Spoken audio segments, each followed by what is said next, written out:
For more than a century, the Canfield Fair has been a highlight for people living around Youngstown, Ohio. $1, folks. We need some players. Each year, hundreds of thousands turn out for 6 days of food, carnival rides, livestock displays, and in an election year, politics. As Trump would say, huge. For decades, Kathy Miller was an ardent Democratic voter. But more recently, like so many here, Miller now supports Republican presidential candidate Donald Trump. Not only is our area a mess, we see it now all over the country. So I think people are just saying that it's time. We need to make a serious change. More than 100,000 people once lived and worked in Youngstown. 50 years later, the population is down by 60%.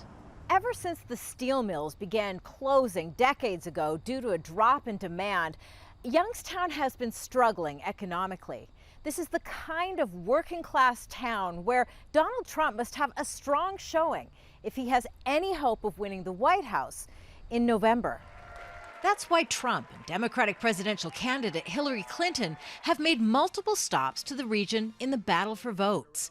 Both are promising the area's mostly white working and middle-class voters they'll halt the region's economic malaise and create jobs. But NICOLE ZAYAS isn't buying Trump's promise of bringing back low-skilled labor. She says Clinton's promise to provide some college education for free is what Youngstown needs for the future. We're becoming a smarter town, a town that knows that we need some credentials to take a step forward. And that, that brings us to the ideas about paying for education, and Trump is really not doing anything to offer to help people who need that assistance. Polls show Clinton is benefiting from the region's tradition of supporting a Democratic candidate. She has a narrow lead. All right, guys, how many? But Miller says those numbers are deceiving. There's a huge silent majority of people who are not voicing anything, but they are going to go vote. She expects there will be a strong showing of longtime Democratic supporters like herself on Election Day in Ohio, who now intend to turn out for Trump.